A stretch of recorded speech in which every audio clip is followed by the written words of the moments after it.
Cidadania. Oferecimento Desmonza Tintas. Todas as cores que a vida tem. Na Desmonza Tintas, as cores dizem muito do que somos. O amarelo é atenção para dizer que somos o maior distribuidor dos produtos souvenir na região.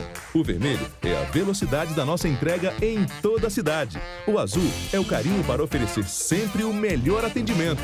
As outras cores significam nossa alegria há 29 anos em receber você em nossos 9 endereços. Desmonza Tintas, todas as cores que a vida tem.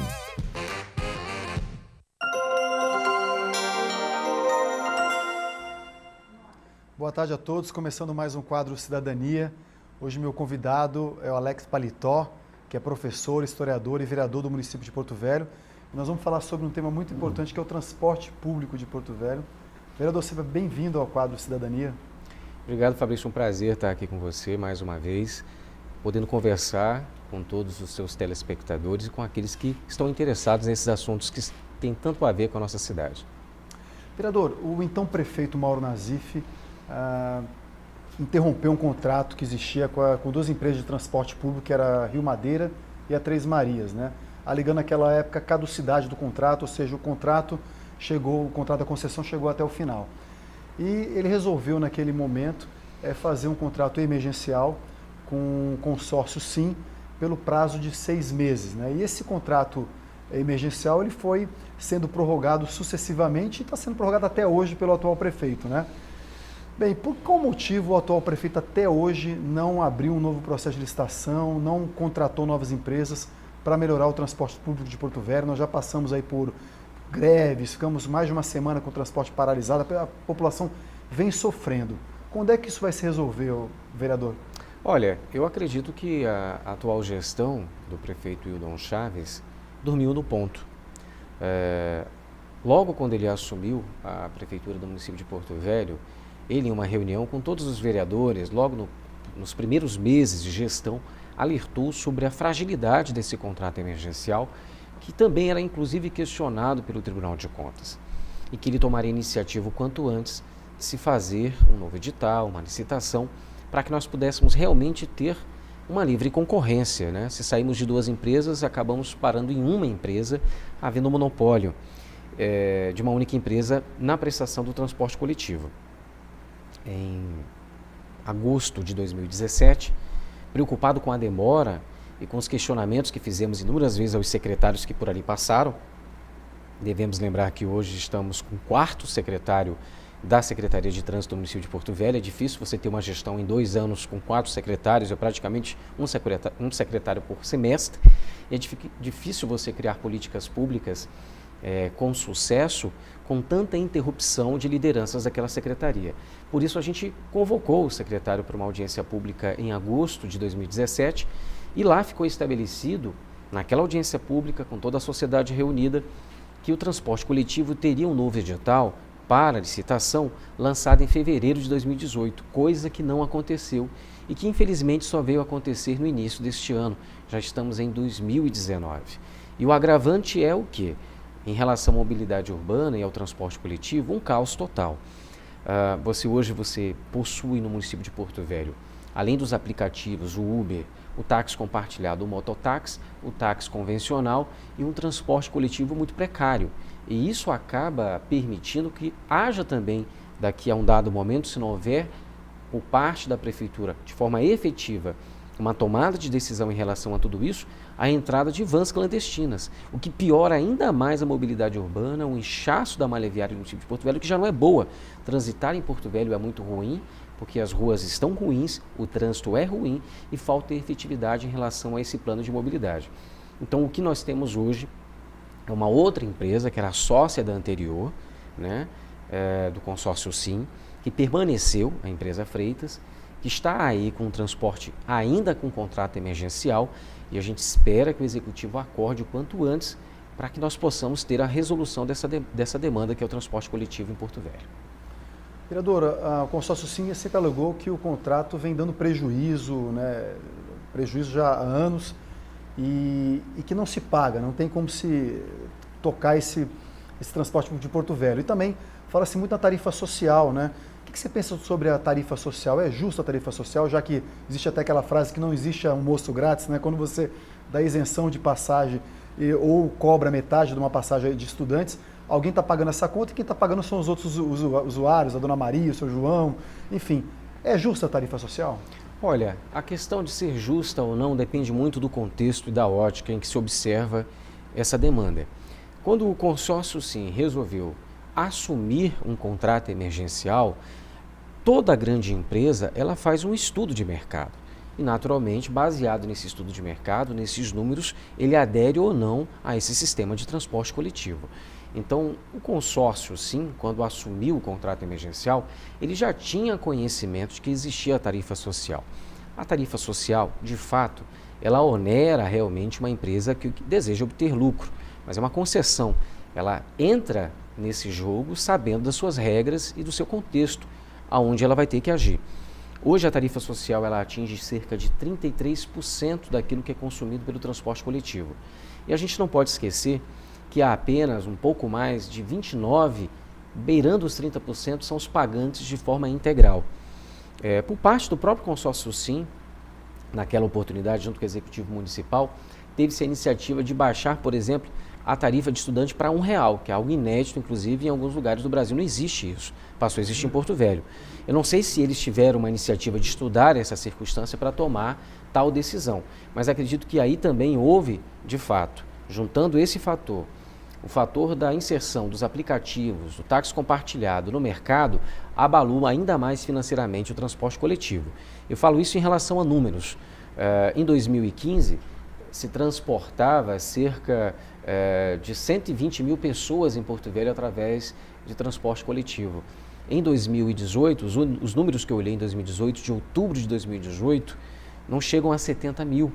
E desses 70 mil você tem que repartir entre tarifa social, tem que repartir aquele que paga o vale transporte ou o cartão. Então, realmente, se você olhar nos dedos, os impostos, ICMS em relação ao combustível, a empresa ela não vai ter lucro algum e é difícil até você ter e garantir a folha de pagamento de seus servidores e suas garantias trabalhistas. De fato, é necessário se fazer uma reanálise, colocar todos os atores e protagonistas na mesa para se apresentar esses números e chegar a um consenso. Como, por exemplo, isenções fiscais? Eu acredito que o caminho é esse, até porque para o Estado, como para o município, é necessário haver transporte coletivo. Quando nós tivemos durante 4 dias a paralisação do transporte coletivo, muitas empresas sofreram, muitos empregados não conseguiram ir trabalhar. Isso é um prejuízo indireto, você acaba paralisando de certa forma um eixo da sociedade e uma parte econômica também da sociedade. Porto Velho depende muito do transporte coletivo. Se tivermos apenas aplicativo, Uber, mototáxi, táxi compartilhado ou táxi convencional, não dará conta. E pelo contrário, se a gente para pensar que são 70 mil pessoas transportadas por dia, você vai inchar a malha viária do município de Porto Velho com veículos, motos, o trânsito ficará caótico e você não vai ter uma vida saudável para as pessoas que vão perder muito tempo saindo de casa para o trabalho. Então a gente precisa encontrar um ponto de equilíbrio. Tá. Vereador, fala agora sobre transporte escolar. Como é que anda o transporte escolar aqui? Tem muita reclamação? Transporte escolar vive a mesma demanda do transporte coletivo. Ele vem sendo empurrado com a barriga nas últimas legislaturas e nas últimas gestões do Executivo Municipal.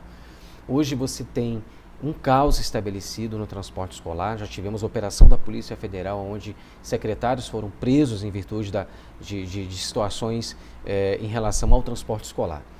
Só para você ter um fato, o que implica isso na vida das pessoas? Existem 8 escolas no município de Porto Velho que não concluíram o ano letivo de 2018 e sequer iniciaram o ano letivo de 2019 por conta da ausência do transporte escolar. Existe uma escola em Rio Pardo, um distrito do município de Porto Velho, que não concluiu o ano letivo de 2017. Não concluiu o ano letivo de 2017. Foi necessário haver uma ação judicial para, através de uma canetada, fosse reconhecido o cumprimento do calendário escolar, coisa que não foi feita. Quando a gente tem um IDEB que precisa crescer no município de Porto Velho em relação à educação com qualidade, a gente sequer consegue fazer com que crianças cheguem à escola. Porto Velho tem 139 escolas no município, em todos os seus distritos. São cerca de quase 80 escolas, do Baixo Madeira até a Ponta da Bunã. Baixo Madeira e Ponta da Bunã são as regiões que têm mais ainda o seu ensino prejudicado. Existem escolas do Baixo Madeira que não tem mais o transporte escolar fluvial. E está marcado para que o calendário escolar rural se inicie agora dia 1º de abril. Eu não sei se a data foi a melhor escolha, até porque na nossa cultura 1º de abril é o dia da mentira. Mas a gente não sabe se realmente esse transporte escolar vai acontecer, até porque tivemos mais uma vez a substituição de um outro secretário. É uma outra secretaria que já passou por lá 4 secretários de educação. É praticamente um secretário por semestre, o que é difícil estabelecer entre a equipe, o corpo técnico e a parte burocrática, que é muito intensa na CEMED, porque você fica refém de leis rígidas em relação à fiscalização ao erário público e, naturalmente, recursos que vêm do governo federal, do governo estadual, você precisa ter maior zelo. Mas o que a gente percebe hoje é instalado um caos. Também, se o prefeito de Porto Velho não acordar, não conseguir abrir um edital de licitação, que ele não conseguiu fazer uma licitação, ainda é contrato emergencial, veremos mais um caos em 2019 em relação ao transporte escolar. Pode acontecer mais um ano letivo perdido? Eu acho que é uma questão realmente para a justiça atuar com mais veemência, força, porque senão a população ficará prejudicada. Vereador, com relação aos aplicativos, no mundo todo é um sucesso, né, os aplicativos acabam regulando o mercado, melhora o serviço, o preço. E aqui em Porto Velho, como é que está funcionando? Olha, a gente sabe que os aplicativos, existe uma lei federal que dá essa garantia, essa plataforma digital que é utilizada pelos internautas para sua mobilidade. Eu, de fato, não tenho nada contra. E se eu fosse vereador e tivesse que ter uma posição mais dura, nem o poderia, porque existe uma lei, um aparato federal que garante esse direito. Então, eu acho que a livre concorrência é a melhor forma de a gente regular o mercado. Agora, naturalmente, é necessário que o executivo atue no sentido de equilibrar essas forças, para que não haja confronto e não haja nenhuma problemática em relação a essa questão de demanda. Eu não tenho nada contra os aplicativos, inclusive votei contra uma lei do Executivo Municipal que tentava criar algumas restrições ao Uber, por exemplo. Então eu tenho a tranquilidade de dizer que há espaço para todos. Eu acho que quando você tem a livre concorrência, você tem uma melhor prestação de serviço, você pode escolher, como eu escolho muitas vezes andar de táxi, ou escolho às vezes andar de Uber, ou andar de aplicativo, como minha mãe, que tem 78 anos de idade, escolhe às vezes andar de Uber, escolhe às vezes andar de táxi. É uma questão de escolha. Eu acho que isso é uma garantia constitucional que a gente tem que respeitar. E para finalizar, quando é que finalmente nós vamos ter um transporte público de qualidade, com ar-condicionado nos ônibus, Wi-Fi, tudo que os políticos sempre prometeram, nós nunca tivemos aqui. Tem uma previsão para isso? Olha, eu acho que qualquer político que entre nesse mundo e se torne uma figura pública, ele tem que ter muito cuidado com aquilo que ele promete. Até porque a gente tem leis muito rígidas no Brasil no âmbito da fiscalização. Eu acho que a gente só vai ter um transporte público de qualidade quando a gente conseguir equilibrar essas forças. Eu acho que a gente precisa fazer um edital extremamente claro e transparente para que não haja nenhum tipo de prorrogação ou de ação judicial para interrompê-lo. Eu acredito que um transporte de qualidade é quando você também oferta um mercado de qualidade para essas empresas, para que haja interesse. É um sonho ter o que acontece em Cuiabá, o que acontece em Curitiba, o que acontece em outros grandes centros, que conseguem conviver harmoniosamente com transporte público de qualidade, com ponto de ônibus de qualidade, com um serviço de integração entre esses pontos e terminais de integração, o ônibus, o aplicativo, o Uber, o táxi, o mototáxi. Eu acho que é uma questão de convivência, não ao monopólio. A gente precisa ter o livre-arbítrio de escolher. Vereador, muito obrigado pela sua participação. Sempre um prazer recebê-lo aqui no Cidadania. Um prazer todo meu. Parabéns pelo programa. Espero que a gente possa ter exemplificado algumas demandas que acontecem no município de Porto Velho através da Câmara de Vereadores. Um abraço a todos e até a próxima quinta-feira com mais um quadro Cidadania. Cidadania. Oferecimento Desmonza Tintas. Todas as cores que a vida tem. Na Desmonza Tintas, as cores dizem muito do que somos. O amarelo é atenção para dizer que somos o maior distribuidor dos produtos souvenir na região. O vermelho é a velocidade da nossa entrega em toda a cidade. O azul é o carinho para oferecer sempre o melhor atendimento. As outras cores significam nossa alegria há 29 anos em receber você em nossos 9 endereços. Desmonza Tintas, todas as cores que a vida tem.